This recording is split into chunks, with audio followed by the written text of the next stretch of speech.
ဒီကနေ့သာသနာတော်နှစ်2565ခုကောဇာနှစ်1383ခုဝါကောင်လာပြီးကျော်12ရက်2021ခု6လပိုင်း3ရက်တောက်ကြနေ့ညချမ်းခါကာလမှာ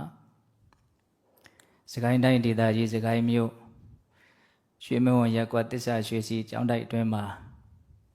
ဘုံဘုံတို့မင်္ဂလာတုတ်တံကိုအကျယ်ချဲ့ပြီးတော့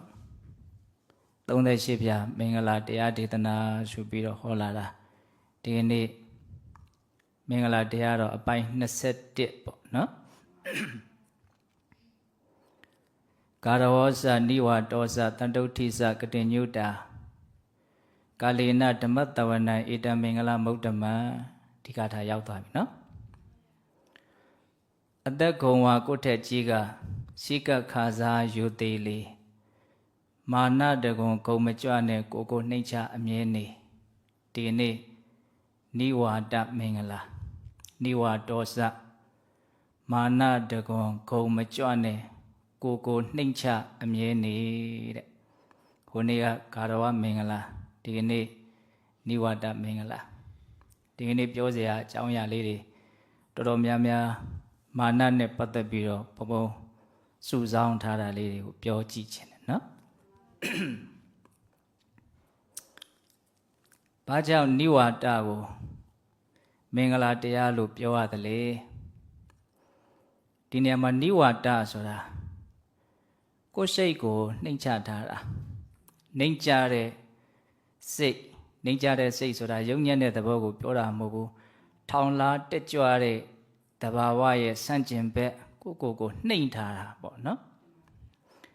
နိဝါဒဒါကိုတချို့မင်္ဂလာတရားနဲ့ပတ်သက်ပြီးတော့ရေးထားတဲ့စာအုပ်တွေထဲမှာနိဝါဒကိုလေမကြီးသူလို့ဒီလိုလေးပဲပြောတယ်အဲ့ဒါလေးကိုလည်းဘုံဘုံကသဘောကျတယ်လေမကြီးဘူးတဲ့မင်္ဂလာတရားဟောမယ်ဆိုတော့မင်္ဂလာတရားနဲ့ပတ်သက်ပြီးတော့ရှင်းတော့ဆရာကြီးတွေရေးထားတာဆရာကြီးတွေရေးထားတာစာအုပ်တွေဘုံဘုံတို့တော်တော်များများရှာပြီးတော့ဖတ်ဖြစ်တယ်ပေါ့နော်အဲ့တော့ဒီနေရာမှာမှတ်ရမှာကနိဝါဒဆိုတာမိမိကိုယ်နှိမ့်ချတဲ့သဘောမာနတကွန်ဂုံမကြွနဲ့ကိုနှိမ့်ချအမြဲနေနိဝါဒဘာကြောင့်သူ့ကိုမင်္ဂလာလို့ပြောရတယ်လေအကျိုးကျေးဇူးများလို့မာနထောင်လွှတ်ပြီးတော့ကိုမနှိမ့်ချနိုင်ဘူးဆိုရင်ပြစ္ဆုတ်ပန်တန်တရားအလွန်တရာမှအကျိုးမဲ့တွေကိုဖြစ်စေတတ်လို့မာနဆိုတာနှိမ့်ချထားတဲ့အရာနှိမ့်ချနိုင်ရင်နှိမ့်ချနိုင်တဲ့လောက်ပြစ္ဆုတ်ပံမှာလည်းအကျိုးစီးပွားရှိတယ်တန်တရားမှာလည်းပဲအကျိုးရှိတယ်ဒါကြောင့်မို့လို့နိဝါဒကိုမင်္ဂလာလို့မြတ်စွာဘုရားဟောနော်အဲ့ဒါနိဝါဒမင်္ဂလာနဲ့ပတ်သက်ပြီးတော့ဘုံဘုံတို့အဓိကနားလည်ကြရမှာကဘာလဲဆိုတော့မာနရဲ့အကြောင်းဟုတ်လားမာနကင်းတဲ့သဘောကိုနိဝါဒလို့ပြောတာ哦မာနကြီးတယ်ဟာကြီးုံနဲ့မကဘူးမာနကခေါင်ဆိုင်နေတယ်အတိမာနဖြစ်နေတယ်ဆိုရင်တော့ဒါနိဝါဒမင်္ဂလာပြတ်တယ်ခေါ်တာပါနော်ဒါကြောင့်မာနနဲ့ပတ်သက်ပြီးတော့ဘုံဘုံတို့ဒီကနေ့ညမာနဆိုတာဘယ်လိုသဘာဝရှိသလဲမာနအမျိုးမျိုးရှိတဲ့နှက်ကမာနရဲ့သဘောတဘာဝတွေမာနရဲ့အကျိုးအပြစ်တွေမာနနဲ့ပတ်သက်ပြီးတော့သူတော်ကောင်းကြီးတွေရဲ့အစုံအမတွေနောက်ဆုံးဒီမာနကိုဘယ်လိုပေရှာမလဲဆိုတဲ့အပိုင်းနေဒါဘုံဘုံတို့ထိုက်တဲ့လောက်ကြည်ကြည်ပြန့်ပြန့်လေးပြောမလို့စိတ်ကူးထားနော်အဲ့တော့မာနဆိုတာဘာလဲလို့မေးရင်မာနဆိုတာအထင်ရောက်မှုနော်ကိုထင်းနေတာဖြစ်နေတာကတစ်မျိုးစိတ်ကအဲ့ဒီလိုဖြစ်နေတာကိုဖြစ်နေတဲ့အတိုင်းမသိမမြင်ပဲနဲ့သူထင်းခြင်းသလိုထင်းနေတာမာနဆိုတာအထင်ပဲပို့ပြီးတော့ကလေးတွေနားလည်အောင်ပြောရရင်တကယ်မဟုတ်ဘူးပေါ့သူစိတ်ထဲမှာထင်းနေတာဟုတ်လားအဲ့ဒီအထင်တွေကများလုံးမှားလုံးအာကြီးသွားတော့မြောက်ကြွကြွဖြစ်သွားတယ်သူများကိုအထင်သေးတာတွေဘာတွေဖြစ်ကုန်နော်ဒါကြောင့်မာနဆိုတာမောက်မာတဲ့သဘောမှားယွင်းတဲ့အထင်တွေနဲ့ခက်ထန်တဲ့သဘောလို့အကျဉ်းပြင်းလေးနားလည်ရနော်အဲ့ဒီမာနကလည်းပဲဘုံဘုံတို့အကျဉ်းပြင်းအဖြစ် တေယမံတတိတမံဟိနမံလို့သုံးမျိုးမှတ်သားရနော်တေယမံဆိုတာကအစသရာရာသူတစ်ပါးထက်တာလို့ပစ္စည်းဥစ္စာအဖြစ်လဲပေါ်လို့ရုပ်ရည်အဖြစ်လဲပဲချောလို့ပညာအဖြစ်လဲတက်လို့သူများတဲ့အစသရာရာတာလို့မန်ဝင်ပြီးတော့မန်နေတက်လာတာအဲ့ဒါမျိုးကိုတေယမံလို့ခေါ်တယ်တဲ့နောက်တတိတမံဆိုတာကြတော့သူများတဲ့တာလို့မန်ဖြစ်တာမဟုတ်သူများနဲ့ဘာမှမထူးဘူးတန်းတူပဲတိတ်ပြီးတော့မထူးလာဘူးပေါ့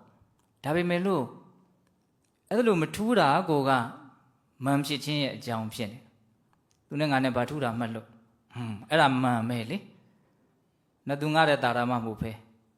မန်ပဲအဲ့ဒီဥစ္စာအဲ့ဒီလိုမန်မျိုးကြတော့ဘာခေါ်တော့တတိတမန်တဲ့ရှိရနော်ဘုံဘုံတို့ကိုယ့်ထက်နှိမ့်ကြတဲ့ကိုကထင်တာပေါ့လေကိုယ့်ထက်နှိမ့်ကြတယ်လို့ထင်ရတဲ့လူတွေနဲ့တွေ့ရင်ကို့မှာမန်ဖြစ်တယ်အဲ့ဒါမျိုးကိုသေရမန်ဟုတ်လားကိုယ်စိတ်ထဲမှာဒီလူနဲ့ငါနဲ့တော့တိတ်အဆင်မကွာပါဘူးလို့ထင်ပြီးတော့နော်ဖြစ်နေတဲ့မန်မျိုးကိုကြတော့တတိတမန်နောက်ဟိနမန်လို့ရှိသေးတယ်အဲ့ဒါကတော့ဘာတုံးဆိုတော့အစသရာရာကိုကသူများထဲနှိမ့်ကြနေတယ်အစသရာရာနှိမ့်ကြနေတယ်နှိမ့်ကြနေလို့မန်မဖြစ်ဘူးလို့မထင်နဲ့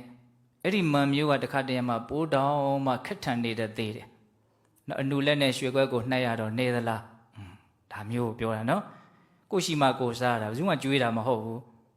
ဘယ်သူကကြွေးမယ်တော့ကိုရှိမှကိုစားရမှာပေါ့ဟုတ်လားဒါပေမဲ့ကြမ်းကြမ်းဖန်ဖန်မန်ဆိုတာအခြေအနေအမျိုးမျိုးတိုင်းမှာဖြစ်တတ်တယ်မြင်တော့လဲမြင်လို့မှုတူတော့လဲတူလို့မှုဟောအခုနှိမ့်ကြတော့လဲပဲနှိမ့်ကြလို့မှုကိုမန်ဟာဖြစ်နေသေးတယ်အဲ့ဒီမန်မျိုးလဲဘုံဘုံတို့မှာရှိတာပဲနော်ဘာဘလို့ချိန်မှာဖြစ်တော့ကိုယ့်ထက်သားတဲ့လူတွေနဲ့တွေ့တဲ့အခါမှာကိုကမခံကျင်စိတ်နဲ့မန်ရှိနေတယ်ဟုတ်တယ်မဟုတ်လားအဲ့ဒါဘုံဘုံတို့ကကိုယ့်ထက်နှိမ့်တဲ့လူနဲ့တွေ့တဲ့အခါမှာဖြစ်တော့ဒါတေယမန်လို့ပြောရမယ်ကိုယ်နဲ့တန်းတူလူနဲ့ပတ်သက်ပြီးတော့ဖြစ်လာတဲ့မန်ကြတော့တတိတမန်ဒါတစ်မျိုးလေးဘုံဘုံကပြောကြည့်တာပါကိုယ့်ထက်သားတဲ့မြင့်တဲ့လူတွေနဲ့တွေ့တဲ့အခါမှာဖြစ်တဲ့မန်မျိုးကိုကြတော့ဟိနမန်လို့ခေါ်မယ်ပေါ့နော်အဲ့ဒီလိုမန်တွေဟာအခြေအနေအမျိုးမျိုးမှာဆိုလိုတာကပြေးမလွတ်ဘူးအနေထားတိုင်းမှာမန်ဖြစ်နိုင်တယ်ဒါပေမဲ့သူများတဲ့အစသရာရာတာတဲ့အနေထားမျိုးမှာပို့ပြီးတော့မန်ဟာဖြစ်တတ်တယ်ဒါကိုတော့ဘုံဘုံတို့သတိထားဖို့လိုတယ်ပေါ့နော်နောက်ထပ်မန်ကိုနည်းနည်းဘုံဘုံလေးလေးနက်နက်လေးပြောခြင်းတယ်အဲ့ဒါကအဘိနသုတ်တန်ထဲမှာလာတယ်ဝေယမံအာရောကျမံဇီဝိတမံဆိုတဲ့အသုံးတော့အိုခြင်းတရားကိုဆင်ခြင်လို့ရှိရင်ဝေယမံလို့ဆိုတဲ့ကိုယ့်ရဲ့အရွယ်ရှိသေးတဲ့နုပြိုတဲ့အရွယ်ကိုအကြောင်းပြုပြီးတော့ဖြစ်တဲ့မံကိုပယ်ရှားနိုင်တယ်လို့ဘုရားဟောဝေယမံဆိုတာအရွယ်မှာငါငယ်သေးတယ်ဒီမံလည်းမကောင်းဘူးငယ်သေးတယ်ဆိုရင်သူကဘာတော့ခပ်ပေါ့ပေါ့ပဲနေအောင်မယ်ဆိုတဲ့အဓိပ္ပာယ်ပေါ့နော်နောက်အာရောကျမံနာခြင်းကိုစဉ်းစားဆင်ခြင်ကျမ်းမာရေးကောင်းတာကိုအကြောင်းပြုပြီးတော့ဖြစ်တဲ့အာရောကျမန်ဆိုတာကိုပယ်ရှားနိုင်ဟောဒါမန်တစ်မျိုးကျမ်းမာတယ်ဒါကလည်းမန်ဖြစ်နေတယ်ဟုတ်လားနောက်ဇီဝိတမန်တဲ့တေခြင်းတရားကိုစဉ်းစားဆင်ခြင်ရင်ရှင်သန်ခြင်းကိုအကြောင်းပြုပြီးတော့ဖြစ်နေတဲ့မန်ဇီဝိတမန်ကိုပယ်ရှားနိုင်တယ်အသက်ရှင်နေတယ်ဆိုတာကိုကစမန်ဖြစ်ခြင်းရဲ့အကြောင်းဒီမှန်ကြတော့တော်တော်နူးညံ့သိမ်မွေ့တယ်ငါတည်မြန်းတည်လိမ့်မလားလို့တွေးရတဲ့အနေအထားမျိုးကိုရောက်မှဒီမှန်ရဲ့အကြောင်းကိုစဉ်းစားမိကြမယ်လို့ထင်ပါတယ်တေကောင်ပေါင်းလည်းဖြစ်ပြီးကိုငါတော့ဒီတောင်ကမကြော်တော့ဘူးဆိုတဲ့အနေအထားမျိုးကိုရောက်သွားမယ်ဆိုရင်ရှင်သန်ခြင်းကိုအကြောင်းပြုပြီးတော့ဖြစ်တဲ့မှန်ကအများကြီးကြာသွားနော်ဒါကြောင့်ဝေယမံအာရောကျမံဇီဝိတမံမန်6မျိုးတောင်ရှိပြီပြောတာနော်တေယမံတတိတမံဟိနမံနောက်ထပ်မန်တွေအများကြီးရှိသေးတယ်ဒါကဘလို့ခွဲမလို့ဆိုတော့မန်ဖြစ်ပေါ်ခြင်းရဲ့မာနဖြစ်ပေါ်ခြင်းရဲ့အကြောင်းတရားကိုကြည့်ပြီးတော့မန်ကိုခွဲကြည့်ပစ္စည်းတွေပေါ်တော့ပစ္စည်းမန်ပေါ့ပညာတတ်တော့ပညာမန်ပေါ့ရုပ်လာတော့ရုပ်မန်ပေါ့ဟောအမျိုးမျိုးအကြောင်းကြောင့်ဘုံဘုံတို့ရဲ့စိတ်ထဲမှာမာနဆိုတာရှိနေတယ်မာနဆိုတာဘာလဲဆိုတာ ਨੇ ပတ်သက်ပြီးတော့ဒါဘုံဘုံပြောပြတာအဲ့ဒါဘုံဘုံတို့စဉ်းစားရမှာကဘုံဘုံတို့တန်တမှာဖြစ်ပေါ်နေတဲ့မာနတွေဟာဘာဖြစ်လို့ဖြစ်နေတာတော့အနှစ်ချုပ်ပြီးတော့ပြောမယ်ဆိုရင်ရှိလို့မှန်ဖြစ်တယ်တိလို့မှန်ဖြစ်တယ် ဒါဘုံဘုံကတွေးမိတာလေးကိုပြောတာပါပစ္စည်းဥစ္စာတွေရှိတယ်ဆွေမြေမျိုးတွေရှိတယ်ဟာကိုတန်ဖိုးရှိတယ်လို့ထင်တဲ့အရာတွေကိုမှရှိနေတယ်ဆိုရင်အဲ့ဒါမှန်ကဖြစ်လာပြီတခါလောကီပညာတွေနဲ့ဟိုအကြောင်းဒီအကြောင်းတွေကိုသိတယ်ဟိုဟာဒီဟာတွေကိုသိတယ်ဘယ်လိုလုပ်ရမလဲနားလေတယ်အဲ့လိုအသိတွေအမြင်တွေများလာရင်လည်းဘာဖြစ်တော့မှန်ကဖြစ်တယ်ဟုတ်လားဒါကြောင့်ပစ္စည်းတွေပေါ်ရင်လက်လဘတွေပေါ်ရင်အယုသိပြုမှုတွေရှိလာရင်နာမည်ကြီးမှုတွေရှိလာရင်လောကီပညာတွေတက်လာရင်အတိုင်းဝိုင်းတွေများလာရင်ကြော်ကြားလာရင်ဒါဟာမှန်ဖြစ်ခြင်းရဲ့အကြောင်းတွေပဲဟုတ်လားအထူးသဖြင့်ပုထုဇဉ်လူသားတွေဟာဥစ္စာပစ္စည်းကိုတန်ဖိုးထားကြတာများတဲ့အတွက်ကြောင့်ဥစ္စာပစ္စည်းများလာပြီရှိလာပြီဆိုလို့ရှိရင်မန်ဝင်ကြတော့နော်ဟုတ်တယ်မဟုတ်လားဥစ္စာပစ္စည်းကလည်းပဲပုထုဇဉ်အမြင်နဲ့ကြည့်မယ်ဆိုရင်မန်လည်းဝင်ခြင်းစရာတော့ကောင်းတာဟုတ်လားဘာဖြစ်လို့တော့သူရှိရင်ဘုံဘုံတို့ကအသက်ရှင်ဖို့အတွက်မပူပါဘူးလို့စိတ်ကအဲ့လိုတိတော့တာဟုတ်စားကျင်တာစားလို့ရတယ်နေရင်လိုနေလို့ရကောင်းကောင်းနေလို့ရတယ်ကောင်းကောင်းစားလို့ရတယ်မသေးယုံတင်တော့မကဘူးရှင်သန်ယုံတင်တော့မကဘူးကောင်းကောင်းရှင်လို့ရတယ်ကိုကြိုက်တာကိုသုံးဆောင်ခံစားလို့ရတယ်လူတွေကလည်းပဲအမလီငွေရှိလို့ရှင်ပါတော့အထင်ကြီးကြတယ်နေရထိုင်ရတာလောကကြီးမှာအလွန်ကိုပဲအဆင်ပြေတယ်လို့ထင်ကြတယ်နော်ဒါကြောင့်အဲ့ဒီပိုက်ဆံဆိုတဲ့ငွေရှိလာပြီဥစ္စာရှိလာပြီဆိုရင်ပုထုဇဉ်လူသားတွေဟာမဖြစ်ကြတော့မန်တက်တယ်တဲ့ဒါမန်တက်เสียအကြောင်းကလည်းရှိနေတော့မန်တက်တာပေါ့အဲ့တော့ဘုံဘုံတို့နားလေရမှာကမန်တက်เสียအကြောင်းရှိတော့လည်းပဲမန်မတက်အောင်ငါနေမယ်ဆိုတဲ့စိတ်မျိုးပေါ့အကြောင်းကတော့ရှိနေပြီမကြိုးစားဘူးဆိုရင် automatic အဲ့ဒါမန်တက်ဘုံတို့ဇက်တော်လေးတစ်ပုဒ်ရှိတယ်တတိယတယောက်ကအသက်ကြီးမှအိမ်အောင်ကြပတ်စံချမ်းသာအဲ့တော့သားလေးတယောက်မွေးတဲ့အခါကျတော့ तू ကစဉ်းစားတယ်ငါအသက်ကြီးပြီမကြခင်သေတော့မှာငါသေရင်သေချာပေါ့ငါမိမနောက်အိမ်အောင်ပြုမှာအဲ့ဒါလို့ဆိုရင်ငါသားကတော့ဒုက္ခပဲအဲ့ဒါနဲ့အိမ်မှာစိတ်ချရတယ်နန္ဒလို့အမည်ရတဲ့ကျွန်တယောက်ရှိတယ် तू စိတ်ချရတဲ့လူယုံပေါ့နော်အဲ့ဒီကျွန်ကိုခေါ်ပြီးတော့ပစ္စည်းတွေအနှစ်သာရရှိတယ်တန်ဖိုးရှိတဲ့ပစ္စည်းတွေစုပြီးတော့နှစ်ယောက်တည်းတောထဲသွားပြီးတော့မြုပ်သေးချမှားတယ်ငါမရှိတဲ့နောက်ပိုင်းမှာဒီပစ္စည်းတွေကိုငါသားလေးအတွက်မင်းဖော်ပေးဒီနေရာကိုမင်းတယောက်တည်းပဲငါပြောမင်းကိုပဲငါယုံကြည်တယ်အဲ့လိုပြောပြီးတော့အဲ့ဒီတထေးကသေသွားရောသေတော့ဒကမာကြီးကတော့နောက်အိမ်အောင်မပြုတ်ရှာပါဘူးဒါပေမဲ့လို့သူကသိတယ်ဒီကျွန်ကိုယုံလို့မို့လို့ဥစ္စာပစ္စည်းမြုပ်ထားခဲ့တယ်ဆိုတော့သိတဲ့အခါကျတော့သူသားအရွယ်ရောက်လာတဲ့အခါကျတော့မင်းဖေကပစ္စည်းတွေမြုပ်ထားတာရှိတယ်အဲ့ဒါငါလည်းမသိဘူးခုဒီအိမ်မှာခိုင်းနေတယ်နန္ဒဆိုတဲ့တို့ရဲ့လူယုံအဲ့ဒီကျွန်တယောက်ပဲသိအဲ့တော့သွားပြီးတော့မင်းဖော်ကြီးဆိုတော့အဲ့ဒီတော့တဲ့ခေါ်သွားတာပေါ့ကျွန်နဲ့အဲ့ဒီသားနဲ့အဲ့ဒီပစ္စည်းမြုပ်ထားတဲ့နေရာကိုလည်းခွမိပြီးရောက်ပြီးအဲ့ဒီနေရာလည်းရောက်ရောအဲ့ဒီကျွန်ကစိတ်ကြီးဝင်သွားအောက်ကမြုပ်ထားတဲ့ငွေရဲ့ဥစ္စာပစ္စည်းရဲ့အရှိန်ကသူ့ကိုလာဟတ်တယ်အဲ့ဒါနဲ့သူ့သခင်ကိုတထေးသားလေးကိုဗာပြောဆိုဟဲ့ကျွန်မင်းဘာလို့တောင်ဒီနာသွားမသူကပြန်ပြီးတော့ဟိုလူကိုကျွန်လို့ခေါ်တယ်တဲ့အဲ့တော့ဟိုအံ့ဩသွားတယ်ဟာငါ့ကိုဘယ်တော့မှပြန်မပြောရဲခဲ့တဲ့လူသူ့အိမ်မှာခိုင်းနေတဲ့ကျွန်ဘလို့ဖြစ်လဲမသိဘူးအံ့ဩပြီးတော့ဘာမှမတုံ့ပြန်ဘူးအဲ့ဒါနဲ့အဲ့ဒီကောင်လေးကပြန်လာအိမ်ကိုအဲ့3-4ရက်လောက်နေတော့တခါသွားပြန်တယ်အဲ့ဒီနေရာသွားတာအိမ်ရောက်တော့စောစောကလို့မဟုတ်ဘူးဂျိုကျိုးနေတာပဲ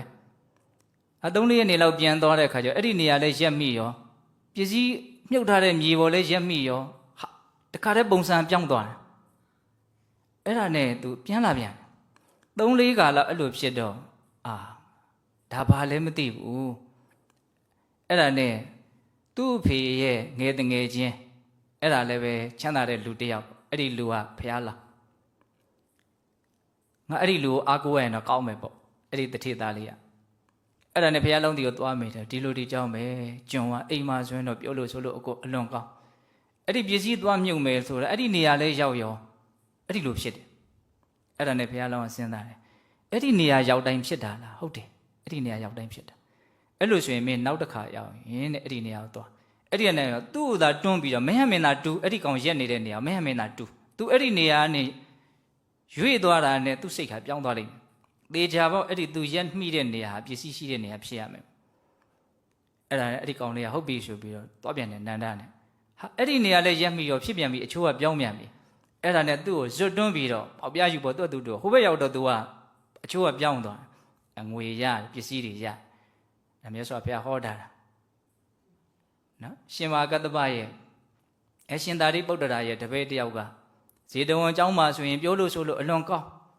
ဟာဒက္ခိဏဂိရိဇနပုတ်လည်းရောက်သွားပြီဆိုရင်ပြောလို့မကောင်းတော့ဘူးသူအဲ့ဒီမှာဘာအားကိုးရှိတယ်မသိဘူးအဲ့ဒါကိုအကြောင်းပြုပြီးတော့ဒီဇတ်တော်လေးကိုမြတ်စွာဘုရားဟောတာအဲ့ဒါပြောရင်တာကလူတွေဆိုတာကနော်ဥစ္စာပစ္စည်းနဲ့တွေ့လာရင်မန်က automatic တက်တယ်။ဘုန်းတို့ဝိဒေဟိပုတ်တင်ဆိုတာလည်းကြားဘူးမယ်ထင်နော်။မဟောဒရာဇတ်ထဲမှာဝိဒေမင်းကြီးကအမတ်တွေချမ်းချမ်းပြီးတော့ဥယျာဉ်ထွက်တော့တကားတိုင်းထိတ်ကနေပြီးတော့ပုတ်တင်ညိုလေးကဆင်းလာပြီးတော့မြေကြီးပေါ်မှာဝစ်ပြီးတော့ခေါင်းဆက်ပြီးတော့ဘုရင်ကိုအယုသိပြုတပင်းကြီးဟာဒါဘာလုပ်တာတော့ဆိုတော့အမတ်တွေကိုမေးတော့မဟောဒရာကမင်းကြီးကိုခါစားတာပါအယုသိပေးတာပါဟာငါခါစားတဲ့အကောင်အချီးနှီးမဖြစ်စေရဘူးဆိုပြီးတော့ဆုလက်အနေနဲ့တရက်ကို4အသပြာဘူးအမဲသားကျွေးတယ်အဲ့ဒီပုတ်တင်ညိုလေးကိုနော်အပုတ်ညိုလေးဇိမ်ကြနေတာပေါ့အဲ့ဒါဥပုပ်နေ့တရက်ရောက်တဲ့အခါကျတော့သားငါမတက်ရဘူးဆိုတော့အဲ့ဒီလိုသူ့ကိုတာဝန်ပေးထားတဲ့မင်းကြီးကအမဲသားဝယ်မရတာနဲ့မကျွေးရင်လည်းပဲမင်းမြင့်မင်းတန်တက်မှာလဲစိုးတာနဲ့အဲ့ဒီအပြား၄ပြားငွေပြားလေး၄ပြားကိုအပေါက်ဖောက်ပြီးတော့ကျိုးနဲ့ချီပြီးတော့ပုတ်တင်ညိုလေးရဲ့လေပင်ကိုဆွဲပေးထားတယ်ကျိုးလေးနဲ့ဆွဲပေးထားတယ်အဲ့မင်းကြီးဥယျာဉ်ထွက်တဲ့အခါကျတော့ကိုတော်ကျော်ကအဲ့ဒီတကားတိုင်ပေါ်ကနေဆင်းမလာတော့တိုင်ထိတ်ကနေပဲခေါင်းလေးထောင်ပြီးတော့ဆက်ပြတယ်အဲ့တော့ဘုရင်ကြီးကဟာဘာဖြစ်လဲမသိဘူးတော့အခါတိုင်းငါလာလို့ရှိရင်အမြဲတမ်းဆင်းတယ်သူအဲ့လိုလေကျွေးနေရဆိုသူကအမြဲတမ်းဆင်းပြီးတော့လာဒီနေ့ဆင်းမလာတော့ခေါင်းလေးပဲမြင်ရအဲ့ဒါနဲ့ဘုရင်ကြီးကမဟောဒရာကိုမေးတာပေါ့ဒီကောင်ဘာလို့ဒီနေ့ဆင်းမလာတာတော့ပညာရှိတို့ရဲ့နော်အမြင်ဆိုတာဆူးရှာတေချာပေါက်ဒီနေ့ဥပုပ်နေဒီကောင်အမဲသားရဟမတူဘူး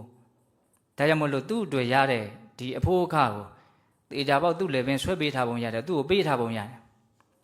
အဲ့ဒါနဲ့ဘုရားလောင်းကတက်ကြည့်စရာမလိုပဲနဲ့ဂါထာလေးရွတ်ပြီးတော့ပြောတာလေပင်မှာဖောက်ပြီးတော့ဆွဲထားဟန်တူတယ်ဒါကြောင့်အဲ့ဒီမင်းချင်းကိုခေါ်ပြီးတော့မေးဆိုတော့ခေါ်မေးတော့အဟုတ်လေပင်မှာဖောက်ပြီးတော့ဆွဲပေးထားတာ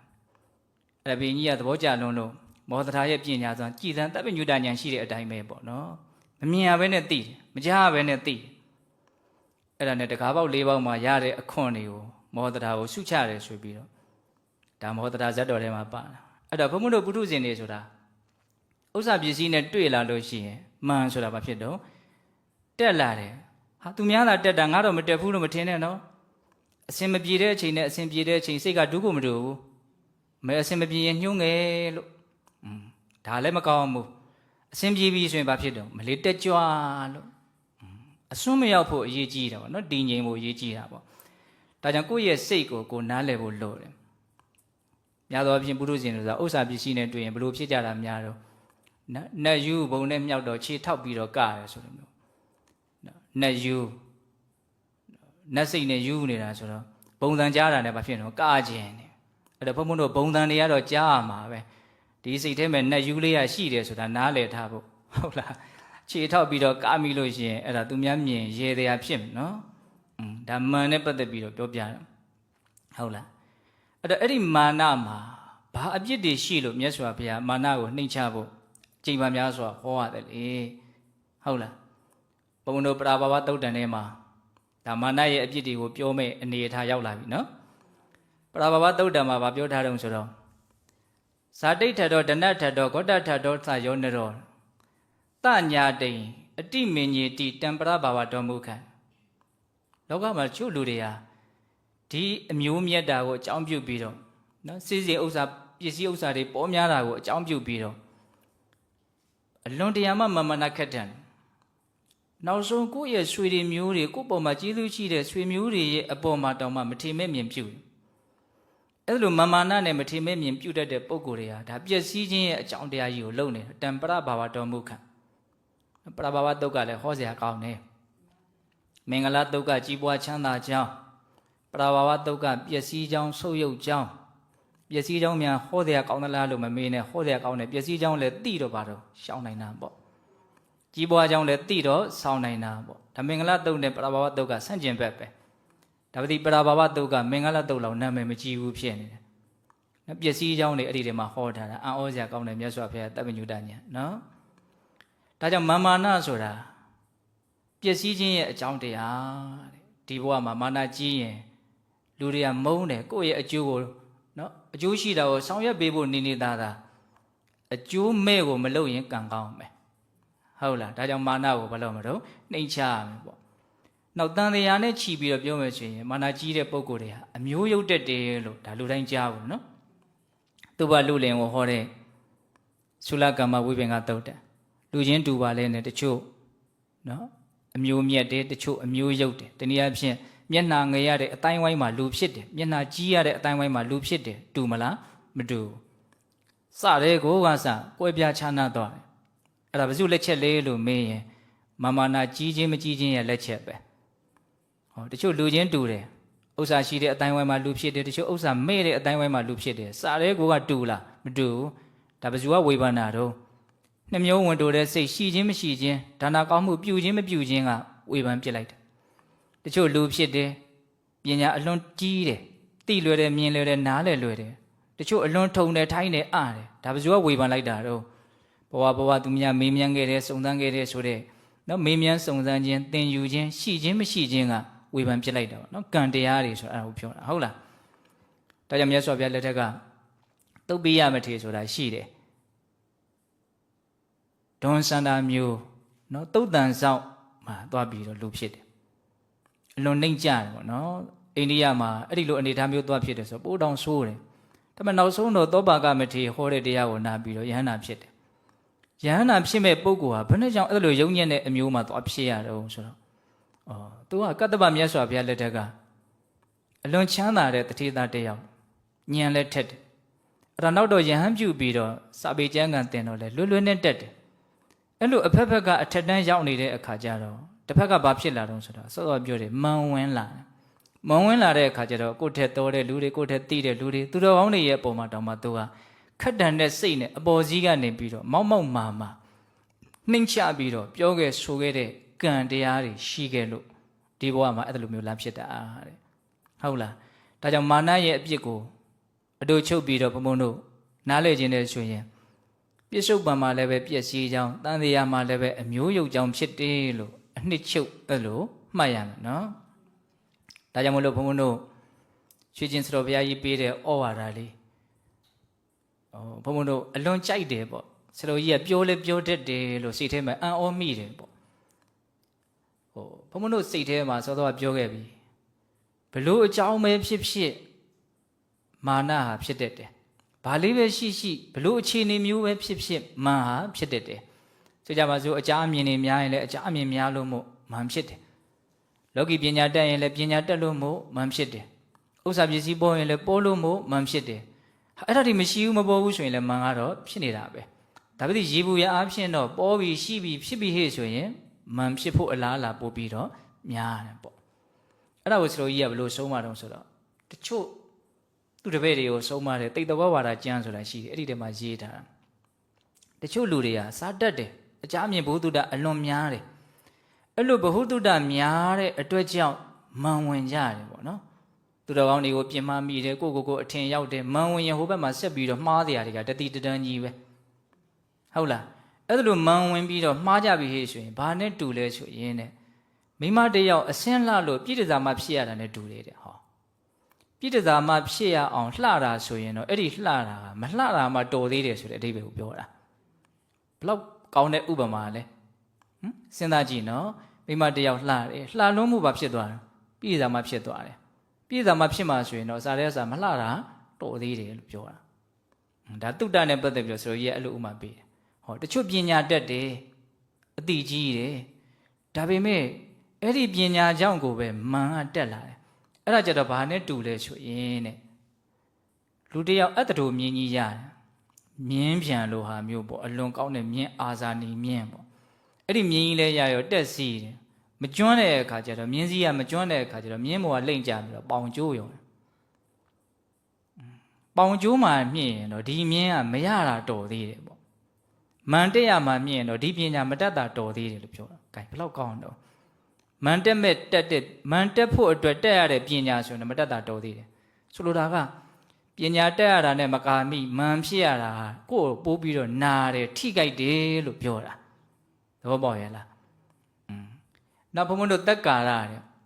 ကိုမှအစွမ်းအစရှိလို့ပူဇော်ကြတယ်လေးစားကြတယ်ဘုန်းကြီးလောကဆိုရင်ကြီးညိုကြတယ်နာမည်ကြီးတယ်အစရှိတဲ့ဖြစ်ပေါ့နော်အဲ့လိုဖြစ်လာပြီဆိုရင်အဲ့လိုဖြစ်လို့မို့မန်တက်လာပြီဟေ့ဆိုရင်ဘာနဲ့တူတော့လဲကျူပင်ကျူသီးသီးတယ်လို့ဝါပင်ဝါသီးသီးတယ်လို့ငပြောပင်ငပြောသီးသီးတယ်လို့ဒီသီးလာတဲ့အသီးဟာအပင်ကိုတတ်ဟုတ်လားအဲ့လိုပဲလာဘတက္ကာရတွေများလို့မန်တက်လာပြီဆိုလို့ရှိရင်ဒီလာဘတက္ကာရမရတာကောင်းသေးတယ်ပေါ့တက်ရတဲ့မန်ဖြစ်လို့နော်အကျိုးမဲ့သွားတယ်ကြာအကျိုးမဲ့သွားတာတွေကရတဲ့လာဘတက္ကာရနဲ့မကာမိဘူးပေါ့ဒါကြောင့်မလို့တချို့ပြောရတာရှိတယ်ဒီလက်ပူဇော်တက္ကာရတွေရလို့သူတော်ကောင်းအလုပ်ကိုမလုပ်နိုင်တော့ဘူးဆုတ်ယုတ်သွားပြီဆိုရင်အဝင်ပစိန်ထွက်တာပဲလို့အဲ့လိုပြောရတာရှိဒါဘုန်းတို့ဘုန်းကြီးလောကမှာတတိထားစရာအဆုံးအမတွေပေါ့နော်ဒါကြောင့်ဓမ္မာနနဲ့ပတ်သက်ပြီးတော့ရွှေကျင်စတော်ဘုရားကြီးရဲ့နော်ပြောတဲ့လွန်းတဲ့စကားလေးတွေအကြောင်းပြောပြတာဟုတ်လားပညာတက်လို့မှန်ဖြစ်တယ်ဆိုရင်ဘာတော့မြင်းရလို့မြင်းမောလိမ့်ကြလို့ပေါင်ကျိုးရတာနဲ့တူတယ်လို့ပြောနော်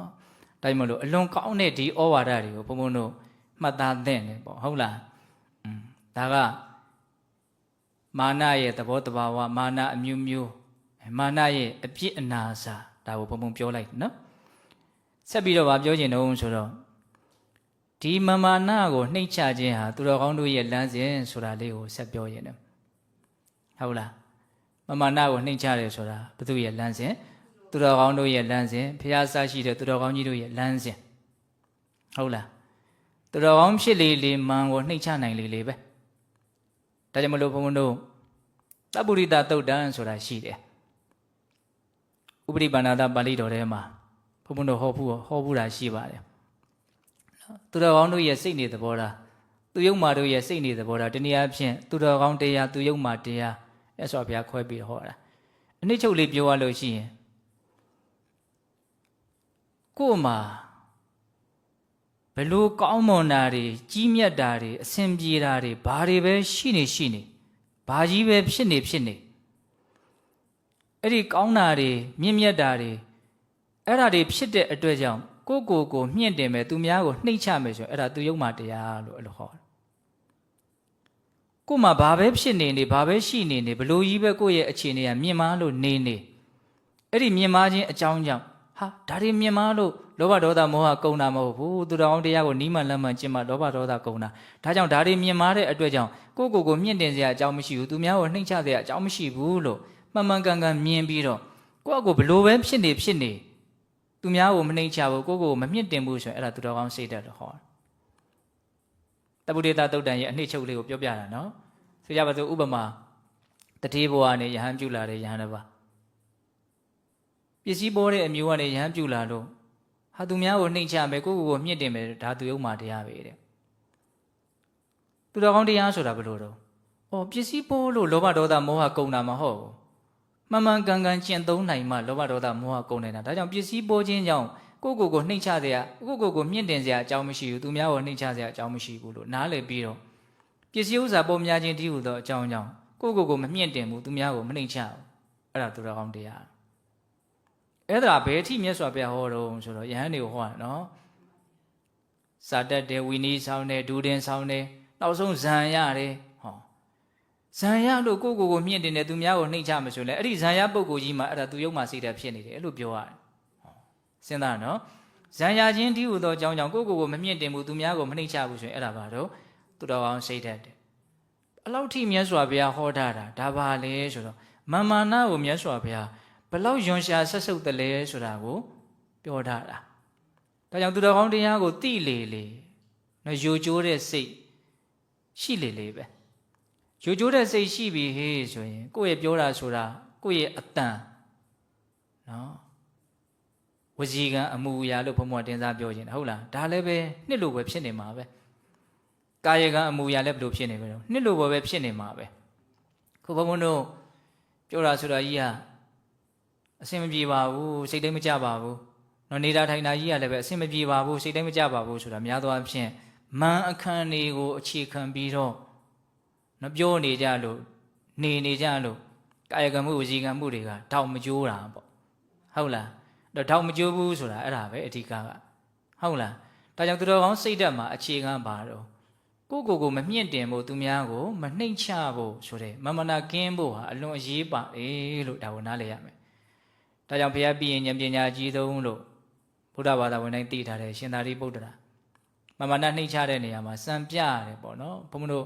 ဒီမင်္ဂလာနဲ့ပတ်သက်ပြီးတော့ရေးထားတဲ့စာအုပ်တွေထဲမှာဒီရှင်သာရိပုတ္တရာရဲ့အကြောင်းကိုရေးကြတာကြီးပဲတွေ့ရတယ်တခါမဲ့အရှင်မြတ်ကြီးကသင်္ကန်းကင်တာအောက်ကမညီဘူးဖြစ်နေတယ်အစွန်းလေးထွက်နေတောင်တန်းလေးလိုဖြစ်နေတယ်အဲ့ဒါကိုရင်ပေါ့ဆာလေးကလာပြီးတော့ပြောတယ်တဲ့အရှင်ဘုရားသင်္ကန်းကြီးကလည်းမညီပါဘူးပေါ့အဲ့ဒါနဲ့တနေရာမှာသွားပြီးတော့ညီလေးသွားဝတ်တယ်တဲ့ရှင်သာရိပုတ္တရာကအဲ့လိုသွားဝတ်ပြီးတော့အဲ့ဒီကိုရင်လေးရှိတဲ့နေရာလာပြီးတော့ကိုရင်လေးညီပြီလားကြည့်ပါအောင်လို့ပြောတယ်ကဲဘယ်တော့မျက်နှိုးစရာကောင်းတော့ဟုတ်လားဒါရှင်သာရိပုတ္တရာရဲ့နိဝါဒဂုံပေါ့အများကြီးပဲပြောရင်သူဟာမကုန်နိုင်ဘူးပြီးတော့ရှင်ရာဟုလာရဲ့နိဝါဒဂုံကိုလည်းရေးကြတာပဲများတယ်ရှင်ရာဟုလာဆိုရင်မန်ကြီးမယ်ဆိုရင်ကြီးစရာကောင်းမြတ်စွာဘုရားရဲ့သားတော်ဟုတ်လားလူဖြစ်နေမယ်ဆိုရင်စัจ java ရင်းမင်းဖြစ်နိုင်တဲ့ဘုံကံရှိတဲ့ပုဂ္ဂိုလ်ရုပ်ရည်မှလည်းပြောစရာမရှိပတ်ဝန်းကျင်အတိုင်းဝိုင်းဘာမှပြောစရာမလိုလောက်ပြည့်စုံတဲ့ပုဂ္ဂိုလ်ဒါပေမဲ့မန်အလွန်နှိမ့်ချတယ်တဲ့တချို့ကဆိုလို့ရှိရင်သူ့ကိုစမ်းတောင်စမ်းကြတယ်တဲ့အလွန်မနှိမ့်ချတာဟုတ်ရလားဆိုတာသိအောင်စမ်းတာတဲ့ကြောက်စရာကြီးလက်ရှင်ရာဟုလာဒီလန်းသွားပဲဆိုသူလာခင်ကစပြီးတော့ဓမြက်စေးတို့အမှိုက်တောင်းတို့ပြစ်ထားတယ်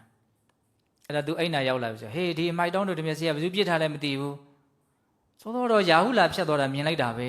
ဟောမကြားနိုးနာလေးပြောတာပေါ့နော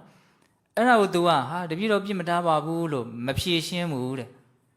အဲ့ဒီဥစ္စာကိုထကောက်တောင်းနေရသွားထားတယ်ဓမြက်စေးနေရသွားထားတတ်တာပဲဘာမှတော့ပြောမသွားဘူးကဲဒါမာနကိုနှိမ့်ချထားတာနော်အဲ့ဒါ तू ယန္တာမဖြစ်သေးဘူးအဲ့ဒီအချိန်မှာယန္တာဖြစ်လို့မာနမရှိလို့နှိမ့်ချနေတာမဟုတ်ဟုတ်လားမြတ်စွာဘုရားကဝိနည်းသိက္ခာပုပညာထားတာရှိတယ်နော်လူတွေရှင်သာမဏေတွေဟာယဟန်အနေနဲ့နှစ်ညသုံးညအပြင်တမိုးတရံထဲမှာအတူတူမအိပ်ကောင်းဘူးစပညာတုံးကတော့နှစ်ညသုံးညဆိုတဲ့အနုပညာချက်မပါဘူးမအိပ်ရဘူးပေါ့နော်အဲ့ဒါလည်းပညာပြီးတော့ရှင်ရာဟုလာနဲ့ဘယ်သူမှသွားယဟန်အနေနဲ့အတူတူကတကြောင်ထဲမှာအိပ်မရတော့ကျောင်းကအိပ်ဆရာနေရမရှိဘူးအဲ့ဒါဘာလို့တုံဆိုရှင်ရာဟုလာမြတ်စွာဘုရားရဲ့ဝိသကုရိအိမ်သာပေါ့နော်အဲ့ဒီအိမ်သာထဲဝင်အိပ်နေတယ်တဲ့မနဲ့လင်းလို့မြတ်စွာဘုရားအိမ်သာတက်မလို့ကုရိတက်မလို့လာတော့မှချောင်းဟန်းတော့ထဲထဲချောင်းဟဲ့ဘယ်သူတုံးဆိုတော့တပည့်တော်ပါဘုရားဘာဖြစ်လို့တော့ကိုရင်နေနဲ့ဦးစင်းနေနဲ့အတူတူမအိပ်ရဘူးဆိုတဲ့တိတ်ခါဖို့ကြောင့်မလို့အိပ်ဆရာနေရမရှိလို့ဒီပေါ်တက်အိပ်တာပါတကယ်ဆိုလို့ရှိရင်သူ့ရဲ့ဥပိ္ပဇေဆရာတွေနော်သူ့ရဲ့နော်ကမောဇာဘယ်လိုတော့သူ့ကိုခေါင်းရိပ်ပေးတဲ့ဆရာတွေနေသေးဆရာတွေရှိတယ်အဲ့ဒါတွေကတကယ်တမ်းကရှင်အာနန္ဒာတို့ရှင်သာရိပုတ္တရာတို့တကယ်ပုဂ္ဂိုလ်ကြီးတွေသူသွားပြီးတော့အပူကတ်မယ်ဆိုကတ်လို့ရတာပဲဘာမှမပြောဘူးဖြစ်တယ်လို့လေးပဲနေလိုက်တာပေါ့ဒါပါတော့လို့မင်းမာနကင်းတဲ့သဘောလို့နားလေရမယ်ဟုတ်လားဒါကြောင့်မာနကိုနှိမ့်ချတယ်ဆိုတာဘုရားအစရှိတဲ့သူတော်ကောင်းကြီးတွေရဲ့လမ်းစဉ်လို့ဒီလိုမျိုးနားလေရအောင်နော်အဲ့ဒါလို့ဆိုရင်ဘုန်းဘုန်းတို့ဗာဆက်ပြောမလို့ဒီမာနကိုဘုန်းဘုန်းတို့ဘလို့နှိမ်မလဲဒီတက်နေတဲ့မန်ကိုဘလို့ချိုးမလဲသူများကမန်နေရှိတာပါငါတော့မန်မရှိပါဘူးလို့မြင်မထင်နေနဲ့နော်အဲ့ဒါဆိုရင်စာရဲကောစာလွဲတော့မှာဟုတ်လားပြောခဲ့ပြီပဲနော်အခြေအနေမျိုးတိုင်းမှာမန်ဆိုတာရှိနိုင်တယ်ကြည့်ဘုံဘုံတို့ကကိုကသူများတဲ့အမြဲတာနေတာမဟုတ်ဒါတိတာကျင်တဲ့လူအတွက်တော့ကိုကတာရင်တာနေတာအဲ့လိုသူတို့တဲ့တာတဲ့အနေထားလေးနဲ့ကိုကတွေ့ရင်အဲ့ဒါဘာဖြစ်မယ်တော့တေးရမှန်ဖြစ်မယ်နော်လူတိုင်းအတွက်တော့တာနေတာမဟုတ်ဒါတိကိုဘေးကလူလေးအတွက်တို့ထက်ကိုကတာနေတဲ့အခါမျိုးမှာဘာဖြစ်နိုင်တော့တေးရမှန်ဖြစ်နိုင်ကိုထက်တာတဲ့လူနဲ့တွေ့တော့ဘာဖြစ်နိုင်တော့ဖြီးနှမှန်ဖြစ်နိုင်တယ်ကိုနဲ့ဘိမသားလိမ္မသားတွေနဲ့တွေ့တော့ဘာဖြစ်နိုင်တော့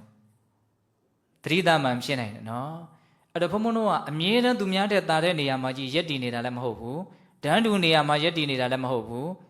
အောက်ကျတဲ့နေရာမှာရက်တည်နေတာလည်းမဟုတ်ဘူးကိုဘေးကလူရဲ့အပေါ်မှာပဲမူတည်ပြီးတော့ဒီကိုရဲ့လောကီအဆင့်တွေက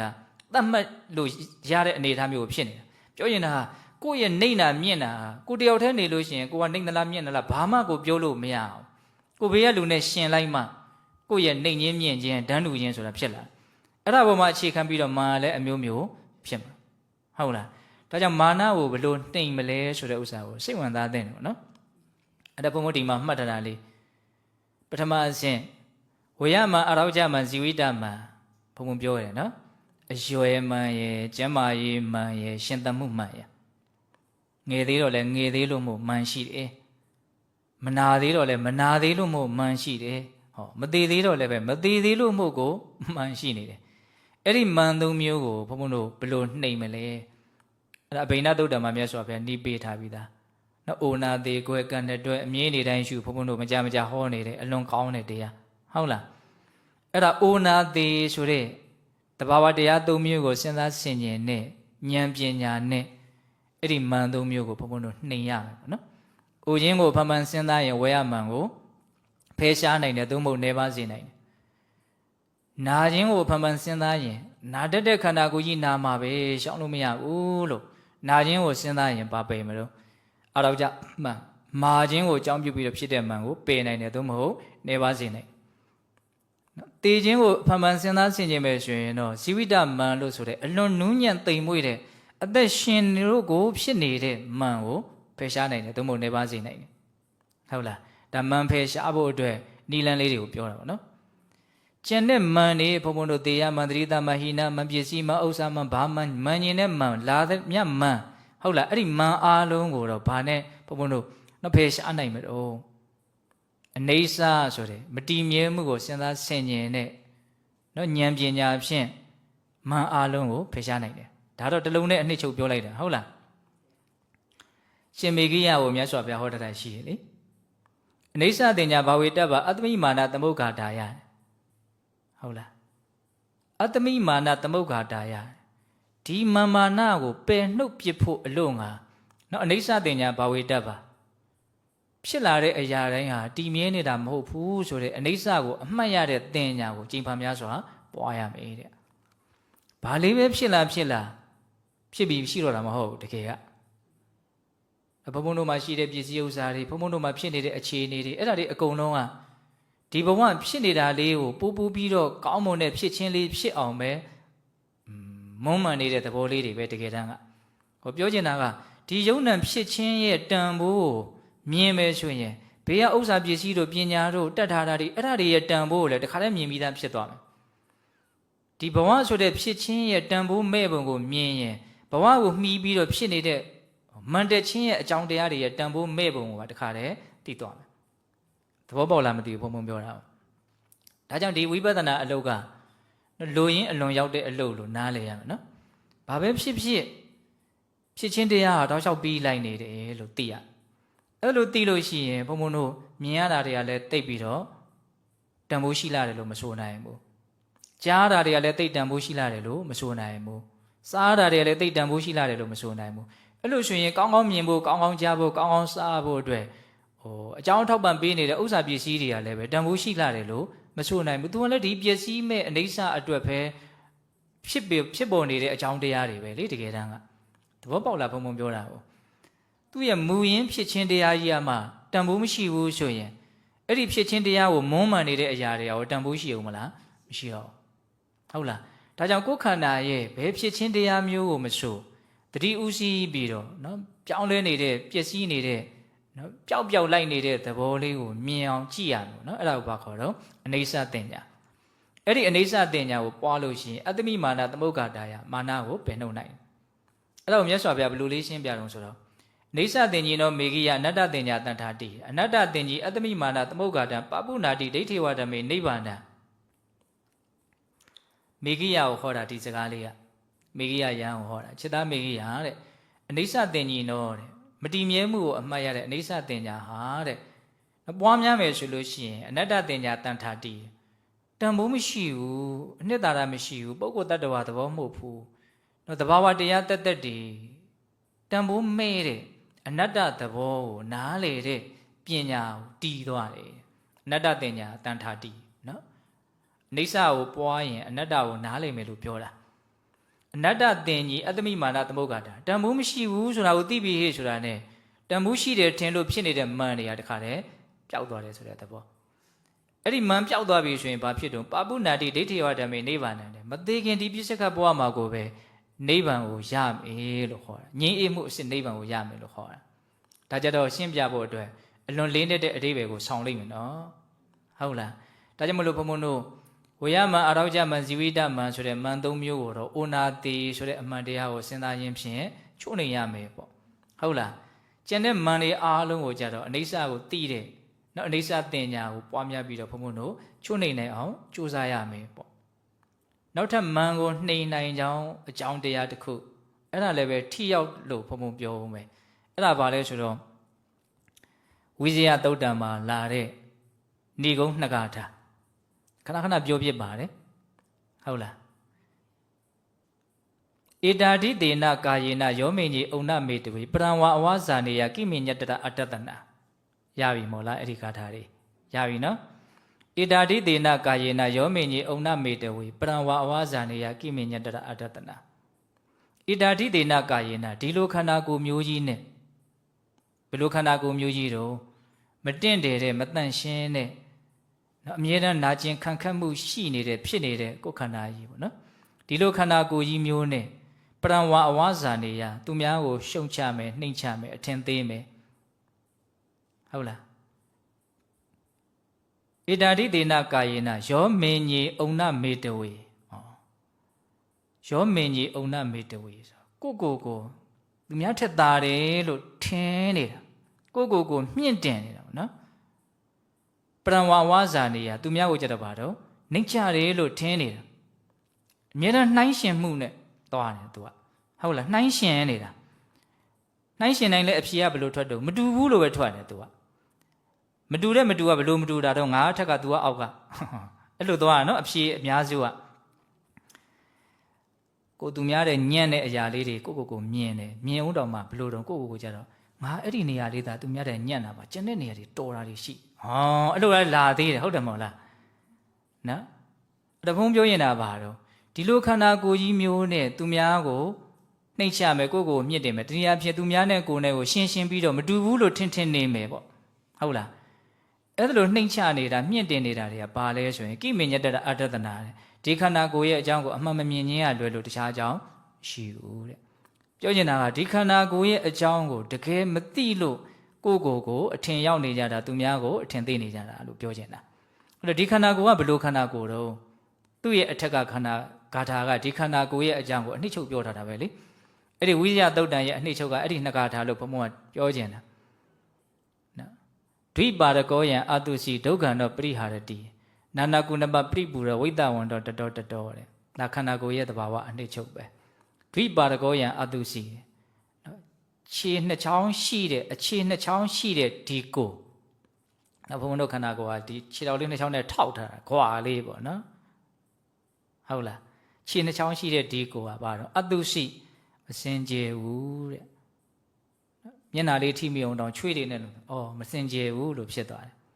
ခြေနှချောင်းရှိတဲ့ဒီခန္ဓာကိုမစင်ကြယ်ဘူးဒွိပါရကောယံအတုစီဒုက္ခံတော့ပရိဟာရတိဒုက္ခံတော့အနတ်မကောင်းဘူးတဲ့ဘယ်နာလေးတို့နန်းကြီးကောင်းတဲ့အနတ်မထွက်ဘူးနော်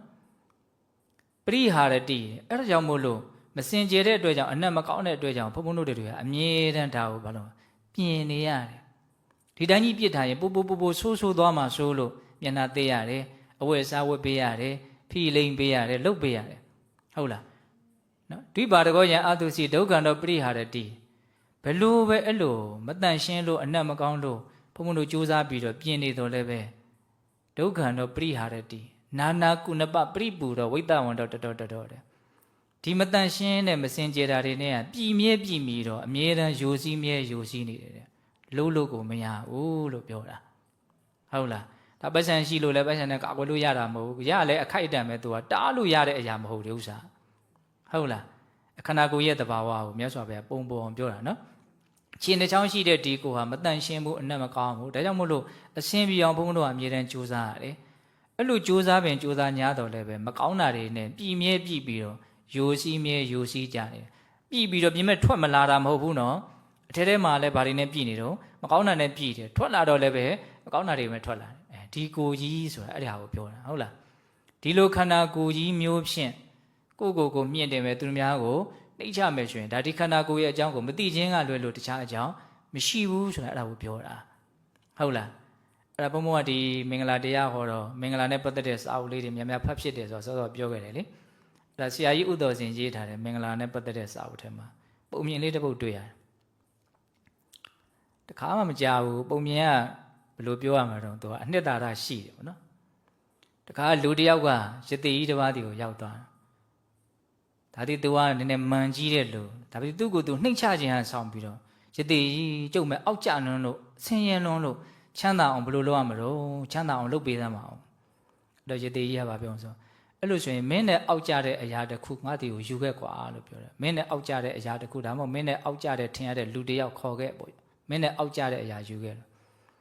့အဲ့တော့အဲ့ဒီလူကသွားရှာတယ်သူ့ထက်အောက်ကျတဲ့လူရှာတော့သူစွန့်ထားတဲ့မစင်တွေကိုတွေ့တယ်။အော်မစင်ကတော့တေချာပေါ့ငါထက်အောက်ကျတဲ့အရာပဲဒါထက်အောက်ကျတာတော့မရှိဘူး။အဲ့ဒါနဲ့မစင်ယူပြီးတော့သူ့စီကိုသွားမယ်ဆိုတော့သွားတော့မစင်ကပြောတယ်တဲ့သူ့ကိုမင်းငါ့ကိုမကင်နဲ့လို့ပြောတယ်တဲ့။ငါတစ်ချိန်လုံးကအနက်အရသာနဲ့ပြည်ခဲ့တယ်မုံတစ်ခုဖြစ်ခဲ့တာကွာလို့ပြောတယ်။ကံမကောင်းအကြောင်းမလှလို့မင်းနဲ့ပေါင်းပြီးလို့ငါမှဒီလိုအခြေအနေမျိုးရောက်သွားတာပေါ့။တကယ်ဆိုလို့ရှိရင်ငါနဲ့တင်လို့လည်းရတယ်။ငါအခုမင်းနဲ့ပေါင်းမိတာနဲ့ငါ့ကိုလူတွေ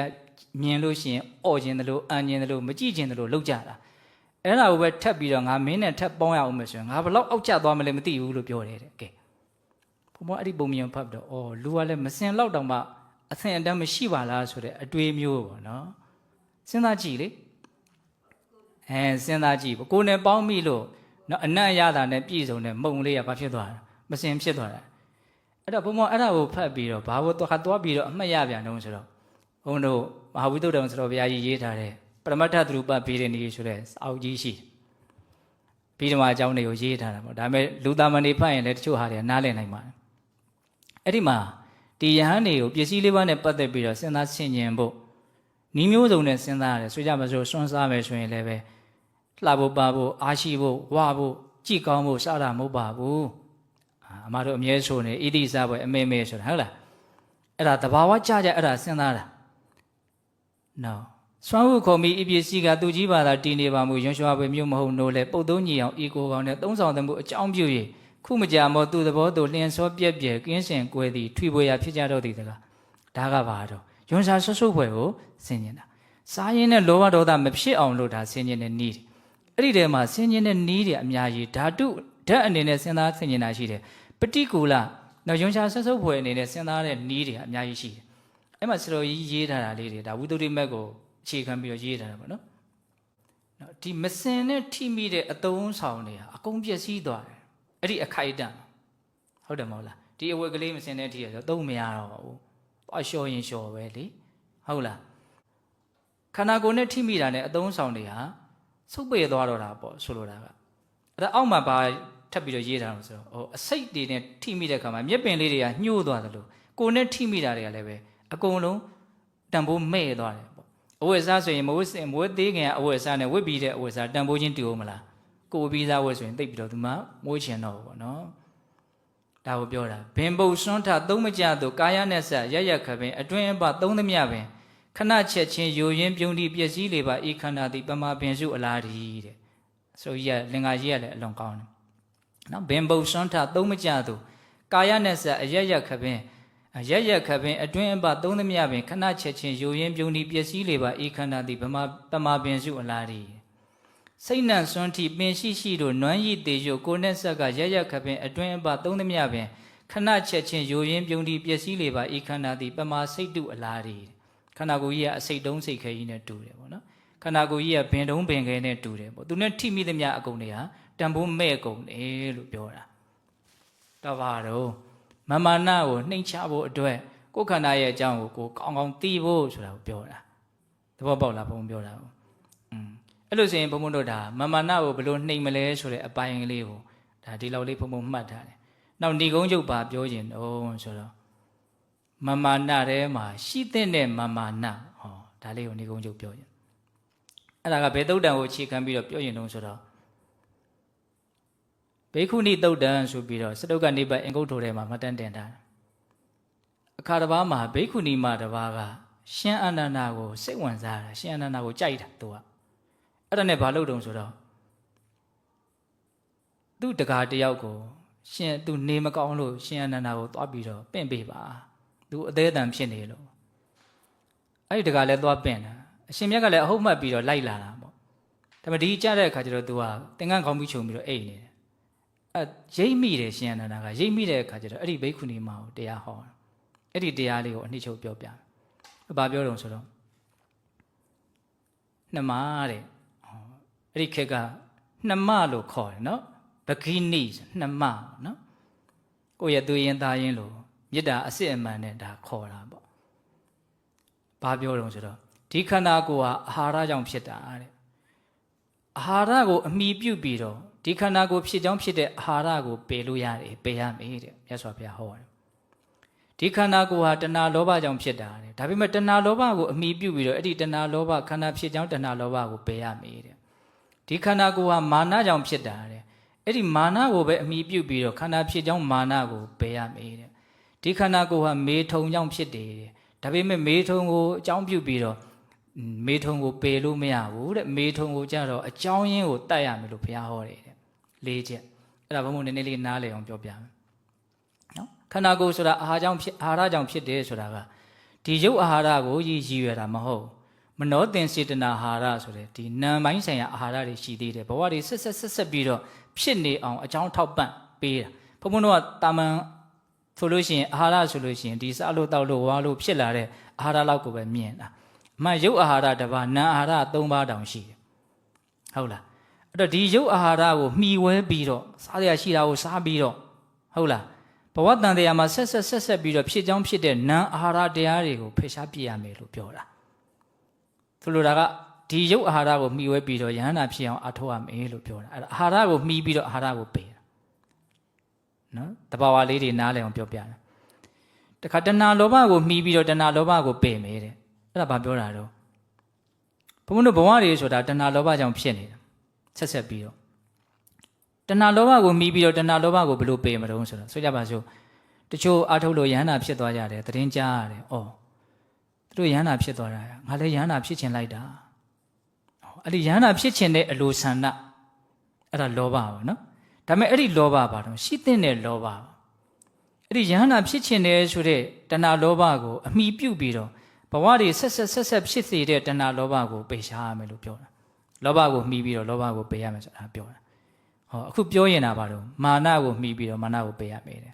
အဲ့ဒါဘာပြောတော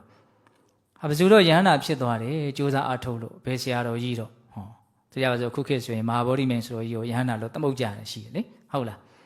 အဲ့လို့ဆိုရင်သူတို့တောင်ဖြစ်သေးတာသူတောင်ဖြစ်သေးတာငါလည်းပဲဖြစ်အောင်လုပ်မယ်ငါဘာလို့မဖြစ်ရမလဲဒါပါတော့မှန်ပေါ့နော်သို့တော့အဲ့ဒီမှန်မျိုးကြတော့ပါတော့ရှိတဲ့မှန်သူတို့တောင်ဖြစ်သေးတာငါဘာလို့မဖြစ်ရမှာလဲဆိုတဲ့မှန်အဲ့ဒီမှန်ကိုအခြေခံပြီးတော့အားထုတ်ပြီးတော့ဘဝတွေကိုဆက်ဖြစ်စေတဲ့မှန်ကိုဖယ်ရှားနိုင်အောင်ကြိုးစားရမယ်ရှိတဲ့မှန်ဆိုတာအဲ့ဒါကိုပြောတာဟုတ်လားမေထုံကိုအမိပြုတ်ပြီးတော့မေထုံကိုဘုန်းဘုန်းတို့ဖယ်လို့မရအောင်မေထုံကိုကြတော့မူလအရင်ကိုပဲပယ်ဖြတ်ရမယ်ဒီဟာဘာကြောင့်ဖြစ်တယ်လဲဆိုပြီးတော့သူ့ကိုပဲရှောင်ခြင်းအဖြစ်ဖယ်ရှားရမယ်မေထုံကိုအမိပြုတ်တော့မေထုံကိုပယ်လို့မရအောင်အဲ့ဒါလိုဟောလိုက်တဲ့အခါကျတော့ဘိက္ခုနီမထပြီးတော့တောင်းပန်တယ်သဘောပေါက်သွားတာပေါ့အနောက်တော့သူတော်ကောင်းတရားကိုသိသွားတဲ့အထက်ကိုပါဝင်သွားတယ်ပေါ့တဘုံတို့ပြောရင်တာဘာတုံးဆိုတော့ရှိတဲ့မှန်ဆိုတာဒီသုတ်တန်အရာသူတို့တောင်တရားသိသွားသေးတာပဲငါဘာလို့မသိရမလဲငါလည်းပဲအထုတ်ရင်သိနိုင်မှာပဲတရားရခြင်းတဲ့အခါမှာတင်းတဲ့မှန်မာနာမျိုးပေါ့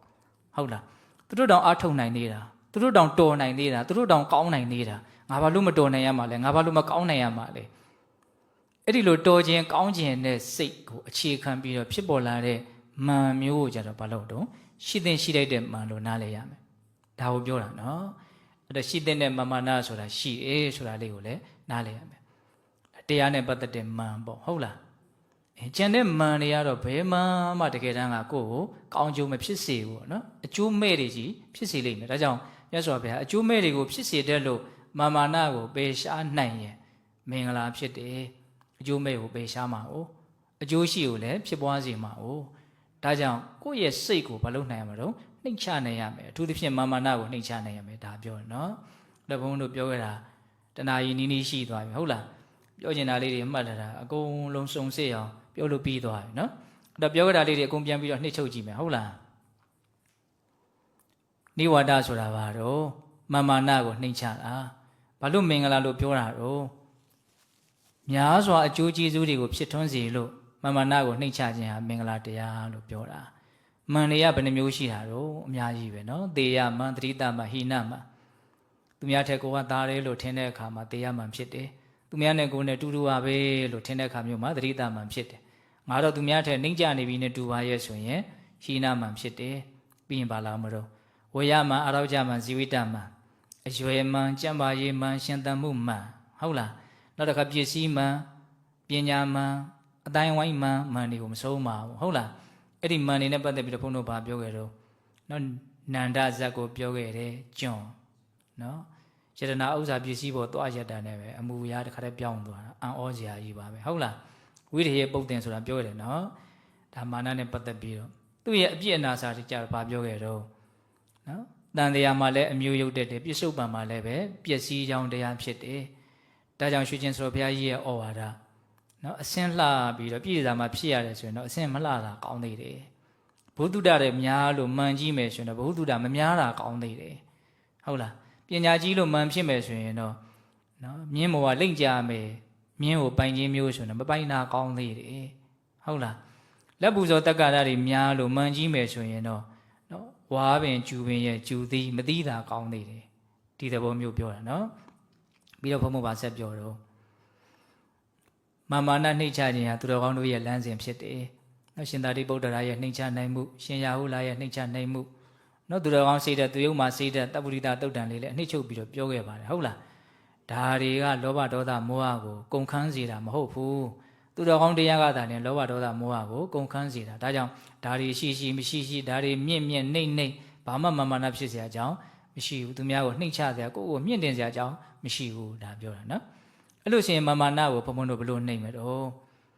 ဝေယမန်အာရောကြမန်ဇီဝိတမန်ကိုအိုနာသေးနဲ့ဘုံဘုံတို့နှိမ့်ရမယ်ဟုတ်လားကျန်တဲ့မန်တွေအကုန်လုံးကိုကြတော့အနိစ္စမတည်မြဲမှုကိုစဉ်းစားသိဉ္ဇဉ်နဲ့မန်နဲ့နှိမ့်ရမယ်နောက်တနည်းဘာကိုပြောခဲ့သေးတော့မတင့်တယ်မှုကိုယ်ခန္ဓာရဲ့တဘာဝဟုတ်လားအဲ့ဒါကိုစဉ်းစားခြင်းရလဲမာနကိုဓာတ်ရိုက်ဘုံဘုံတို့နော်တိုက်ခိုက်နိုင်တယ်ပေါ့နော်ပုံမြင်လေးလည်းမမေ့နဲ့ဟုတ်လားမစင်ရတောင်ကိုယ်မင်းနဲ့ငါအောက်ကြတယ်ဆိုတော့မပေါင်းကျင်ဘူးဆိုတဲ့သဘောမျိုးဟုတ်လားနောက်ဆုံးပါပြောတော့ရှိတဲ့မာနဟုတ်လားမာနကိုမှီပြီးတော့မာနကိုပယ်ရမယ်ဆိုတဲ့အကြောင်းလေးပြောနော်ဒါကြောင့်အကျိုးမဲ့ကိုများစွာဖြစ်စေတဲ့မာနတရားမိမိတန်တာမှာရှိနေတယ်ဆိုတာပထမအဆင့်လက်ခံရမယ်ဟုတ်လားအဲ့ဒီမာနကိုဘာလုပ်ရမလို့နှိမ်ရမယ်မာနမကြီးအောင်လုပ်ရမယ်နောက်ဆုံးပယ်ရှားနိုင်သည့်အထိရည်ရွယ်ချက်ထားပြီးတော့စူးစမ်းရမယ်ပေါ့နော်ဒါကြောင့်နိမန်လမ်းမှန်စူးစမ်းပြီးတော့မာနကိုနော်နှိမ့်ချနိုင်ကြတယ်သူတော်ကောင်းတွေဖြစ်ကြပါစေလို့ဘုန်းဘုန်းတို့ဆန္ဒပြုပြီးတော့ဒီကနေ့ပြုလို့အထောက်အသောဒါနသီလသမာဓိပညာကုသိုလ်ကောင်းမှုအစွတ်စွတ်တို့ရဲ့စွမ်းတတ္တိကြောင့်ဘုရားတပည့်တော်တို့သည်မဲ့ညာဘုညံမျက်နှိပ်ပံကိုလင်းမြန်ထုတ်ချောက်မျက်မှောက်ပြုပရစေကုန်သောဟုပတ္တနာအောင်စုပြုကြကုန်ရာတည်း